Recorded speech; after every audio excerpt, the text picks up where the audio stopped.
Take a look. Presidential spokesman Bayo Ononuga over the weekend slammed U.S. Senator Ted Cruz over allegations that Nigerian officials are facing the mass killing of Christians by Islamist jihadists, describing the claim as malicious, contrived lies against the country.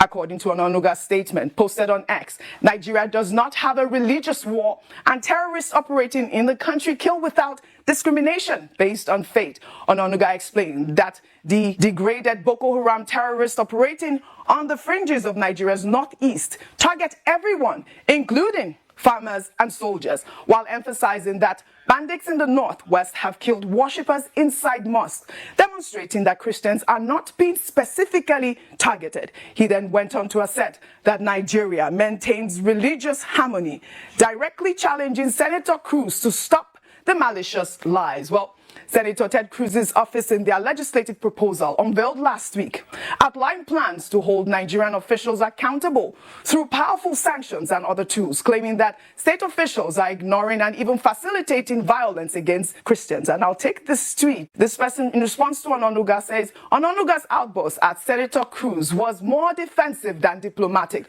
while Cruz exaggerated. Nigeria indeed faces a perception crisis rooted in selective justice and poor governance, not pure religious hatred. Denying religious tension outright sounds disingenuous. A smarter response would have been to present facts, not fury, show evidence of interfaith peace efforts and prosecutions of all offenders. Patriotism isn't shouting lies.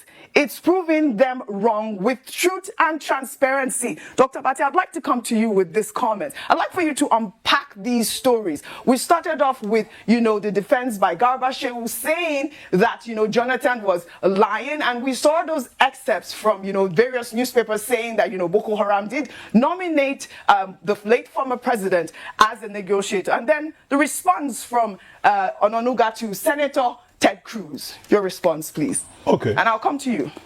Two things there. One, President Jonathan had spoken in the context of Nigeria's security challenges. Now, what Ikechukwu, the spokesperson for President Jonathan, said is that his comments were taken out of context. He was trying to convey, referring to Boko Haram incident and, dilemma, that, look, the problem is so intractable that the Boko Haram is a devious organization. It's a manipulative organization. As Ikechukwu said in the rejoinder to Malam Garuba Shehu.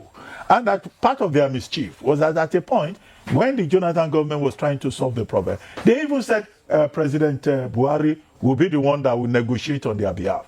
And President Jonathan raised a pertinent question. President Buhari eventually became president.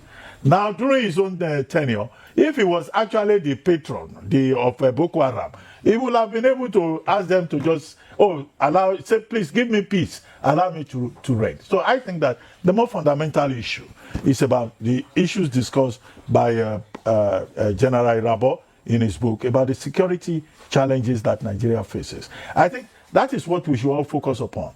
President Jonathan could not solve the problem. He inherited it. Before him, almost 10 years before him, the problem had been there. The problem is still there today, even under President Bola Ahmed Tinubu. And that is why, we may focus on the idea, which has been expressed, I think, by General Irabo himself, that the government of the day needs to declare a state of emergency on the problem of Boko Haram. But what state of emergency do they need to declare again? With all the reports about the billions that have been allocated to the security agencies over the years to solve the same problem. So there's need for greater introspection, not partisanship, not politics, not my Mercedes is bigger than yours. I think the clarification by President Jonathan, should be adequate. But the bigger problem remains, which is the focus of his commentary at that particular occasion. He, in fact, went further to say that one of the things that he continues to regret is the Chibok girls incident, which occurred under his watch. So it was just a generally fair comment, not an attempt to denigrate his successor, President Muhammadu Buhari. And I'm sure that should be very clear by now to Garuba Shehu, trying to remain loyal to his boss. but no politics about it. The clarification should be adequate. As for Mr. Ononuga, Mr. Ononuga says Senator Ted Cruz is wrong. Well, it's not just Senator Ted Cruz that has made this comment. There was this other guy, what's his name again? Amsha or what? Somebody else granting a TV interview and also said, oh, if you go to Nigeria, they are killing all the Christians. We discussed it, I believe, last week. And we made the point that, look, the argument that has been made clear consistently by government is that we are all victims in this environment. Muslims get killed, Christians get killed, traditionalists get killed, but, the Office of Religious Freedom in the State Department in the United States had once placed Nigeria on the blacklist as one of those countries where Christians are being persecuted. But, the argument on the part of government is that this is not the case. And I said, the last time we discussed it, that indeed, we are all victims. But the issues that we have had in Jos, in Plateau, that we have had in Benue, that we have had in Southern Kaduna, the celebrated event that we have had in Owo, attacks on churches, we seem to give the impression that churches, Christians are the main targets. And increasingly, Catholic priests get kidnapped. Yes. And, these kidnappers, they ask for ransom. So that will give the impression internationally. Even when you look at the Chibok girls, most of them in the register were Christians. They were of Christian parentage. So Christians now feel that they are being persecuted in the environment. But the residual point is that the Nigerian government has a responsibility to make sure that nobody is a victim on the basis of faith, religious affiliation. Because Section 42 of the 1999 Constitution is unequivocal in saying that nobody should be discriminated against either on the basis of religion, belief, association, or circumstances of birth. And that fundamental human right applies to all of us, whatever faith we may profess to. All right. In another development, Nigeria's First Lady, Senator Oluremi Tinubu, has boldly declared that the era of branding Nigeria as the most corrupt country in the world has ended, urging citizens to stop bad-mouthing the nation and embrace national pride as international perceptions shift positively under her husband's administration. The First Lady made the comments during her official working visit to Gombe State, where she commissioned several health facilities, including the newly established Federal Medical Center in Kumo. The First Lady emphasized that the world now views Nigeria as a nation of opportunity and rising global relevance owing to President Bola Ahmed Tinubu's ongoing reforms. In the spirit of Mr. President, that his speech was different, calling on us and Nigerians, stop bad-mouthing your nation. Gone are the days when they say, Nigeria is the most corrupt country. You won't hear that again. When people, even when I go abroad, when they hear you are from Nigeria, everybody's interested. They want to come to Nigeria. Nigeria is the next destination. We have to be proud. What we have to do is rise up and build. I'm 65 years old now. I pray I live long. But I'm working so hard so that when my husband finishes tenure in office, then me too, I can walk around safely. That is what drives me to do the work. Well, her comment has garnered a lot of reactions, but in their recognition of the First Lady's efforts, the Lamido Ako conferred upon her the traditional title of Queen Warrior of Ako Emirate, honoring her commitment to championing the interests of vulnerable groups across Nigeria. A major investigation by the Premium Times revealed that Uche Naji, the Minister of Science, Technology and Innovation, is allegedly a serial certificate forger, having presented counterfeit documents during his ministerial screening.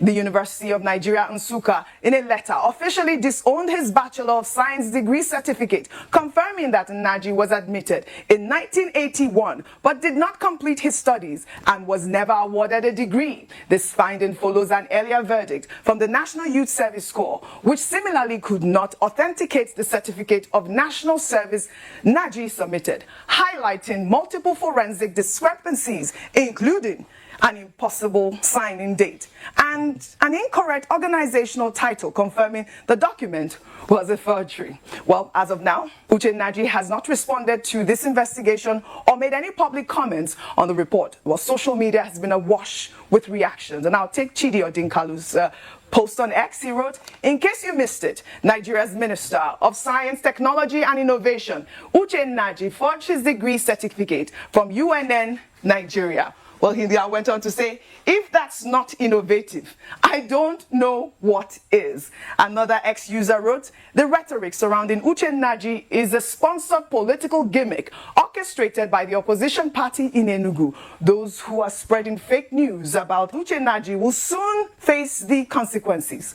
That's the same honorable minister whom the PDP Enugu said he didn't graduate from UNN. We have seen this story, Rufai on fire, circulating. It went on fire all weekend after that Premium Times report. I don't know what your thoughts are. We've seen this person here posting a picture of Uche Nnaji allegedly in the university, but the university, according to Premium Times, is saying that he did not graduate. You see, political actors will always talk.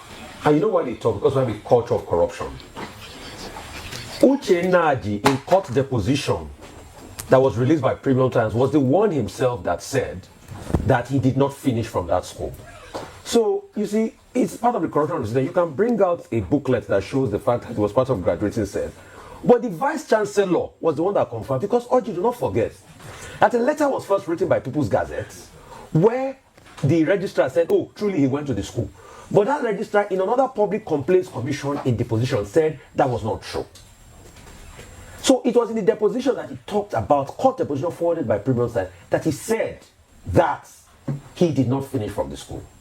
So you see, we have a system. But the bigger question we should ask is, didn't those in President Tinubu's cabinet verify this? That's why it's a shame on President Tinubu's government. Because only recently President Tinubu was saying all the civil servants that have forged certificates should be found out. Yeah. So you can see what is coming. So it's a government of a lot of forgery as we speak today. And you wonder, where the security agent, the National Assembly, did it pass through? How did it pass through? This was the same face that they stopped Rufai from. They said they had security threats. But they never saw the case of forgery. So that's the politics in the country. Secondly, as regards Garba Shehu, Oji, why I was saying I want to talk about it, I have empirical facts. Garba Shehu did write a piece on November 14, 2012, where he said not accepting to negotiate with Boko Haram could hurt Buhari by Garba Shehu. So what is he saying today? I commend him. He's very loyal. That even in death, he will defend Tinubu. Yes, Buhari. But you see, all of this is just political calisthenics. They just want to attack Goodluck Jonathan. And I don't think it was even right for Goodluck Jonathan's rep to have responded, because it was just all political lies Garba Shehu was talking. Enough of that said, there was a faction of Boko Haram that was being used by some politicians that asked Buhari to represent them. The question we should ask is, has Boko Haram also to be politicized? But this was you here in this article defending and saying Buhari should have listened to the clear call of patriotism and nationalism to be able to support the government and take up that position. So what is he saying? You should respond to this fact first. Right. As regards Ononuga, you see, the truth is, that's why I keep telling Nigerians, let's be wary of right-wing nationalism. It's not even about Ted Cruz. There's a particular group called Open Door, a Christian nationalist group that's been pushing this idea that genocide is happening against Christians, which is a very sad one. See, it all happens to all of us. The insecurity in this country affects all of us. Be you Christian, be you Muslim. Yes, like Dr. Abati highlighted, they've been selected case of church attack and the likes. But we need to remember that it happens to all of us. So it's groups like Open Door. Bill Maher, what Bill Maher quoted was a report from Open Door. And that's why we keep talking about right-wing nationalism, Christian nationalism in America. That, oh, it's only Christians. We know we should support anything against Christians. We should fight them. We want our country back. All of this narrative is not good. But for people like Mr. Ononuga, in as much as I like how he's defending Nigeria, responding to my friend and colleague, Mr. Kanu Komolafe here, that was saying America does not have a right to tell us. You watched the show yesterday? Yes, I watched it. I caught it on Sunday morning. With due respect, Mr. Komolafe, they have the right to poke nose in our matter. As long as last year they gave over $789 million in aid, and you collected their aid money, they have the rights to poke nose in your matter. If you truly want to be sovereign, remove their aid, don't collect it. All right. A nation where the EU is funding most of the presidents around the elections, you said they don't have the right to talk? If you can collect the money, they like to. And that's why our leaders should do better for us, so that we stop relying on this frivolous thing. When the earthquake happened, France tried to give aid to Morocco. The king of Morocco said no.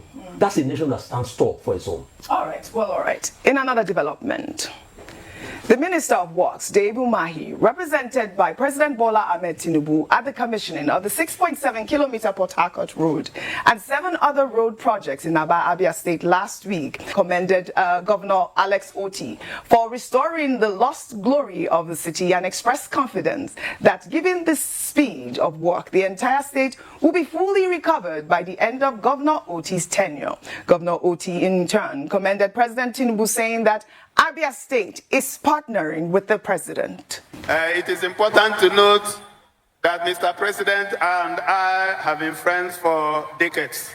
And I know this president, whatever he wants to do, he will tell you. If he will not do it, he will tell you. And having made promises, I'm sure he will keep his promises. I want to also say that for Abia, we are partnering very closely. And sometimes people don't understand what opposition means. When you are part of a government, either at the national or subnational, you are part of that government. By the time elections are over, political parties take the back seat and governance takes the front seat.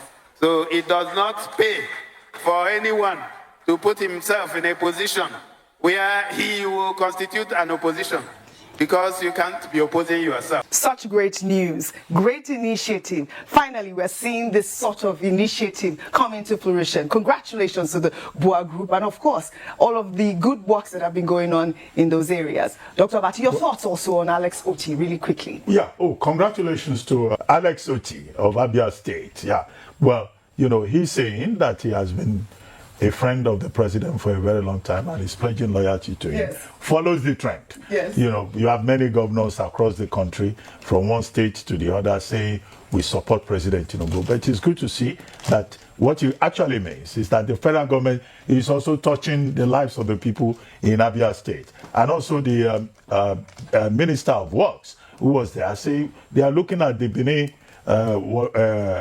Ekpoma Road. Yes. There's also the Benin Wari Road. Yes. There are so many other roads. And over the weekend, he was praising the president in terms of infrastructural developments across the country roads. And I think that's in order. That's fine. Well, in the same vein, an old video featuring former Minister of Education Obi Ezekwesili on British-American broadcaster Mehdi Hassan's 2015 episode of Head to Head discussing corruption during former President Olusegun Obasanjo's administration has resurfaced online. While during the interview, Hassan pressed Ezekwesili to respond to claims made by former EFCC chairman Nuhu Ribadu, who alleged that Obasanjo's regime was more corrupt than that of the late General Sani Abacha. Let's take a listen. But you reject the idea that the Obasanjo government was as corrupt or not, if not more corrupt than governments that came before us? There was no way it could have been more corrupt than the government of Abacha. Okay. I'm sorry. Do you accept, in hindsight, that that government you were part of, you were basically, no one's ever accused you of corruption personally, but you were basically window dressing for a very corrupt regime? And here today, even today, you won't acknowledge that fact. Well, you know, I don't know about window dressing. One thing that I was known for was my inability to be an image launderer for anyone. I mean, even the President Obasanjo that you are talking about would tell you that anytime, any day. Okay, so anytime, any day, this evening, in the Oxford Union, how corrupt was President Obasanjo in your view? Is that supposed to be a question on the basis of some factual thing that you're putting before me? I don't have the factual, but you were the woman who worked in government. Well, you were nicknamed Madam Due Process. Well, listen to me, President so Obasanjo. What did you make of President Obasanjo's record? Well, my sense of President Obasanjo was that he gave me the freedom to define the work that I did in ensuring that public procurement was more transparent than it used to be. With respect, if you're not a politician, you should be, because these are not answers to my questions. I asked you, how corrupt is President Obasanjo? How corrupt was he? His corruption chief says he was more corrupt than Sani Abacha. What is your view? Little bit less corrupt? Little bit more corrupt? Well, listen to me. I already said to you that I do not do anything on the basis of anecdotes. Ayo, over to you. I mean, there, obviously, Ezekwesili, she didn't really answer the question there about corruption. And we did remember when Nuhu Ribadu made those comments about Obasanjo's regime being the most corrupt in the history of Nigeria, basically. So, guys, you have seen it for yourself. These are some of the things we are saying. And when people say it the way it is, some people will come out to say that it's a lie. Now, Ted Cruz is saying that people responsible must be held accountable, that they cannot go scot-free for allowing genocide, real genocide, on Christians. If you can remember, in Ebonyi State, these herders, they've invaded everywhere.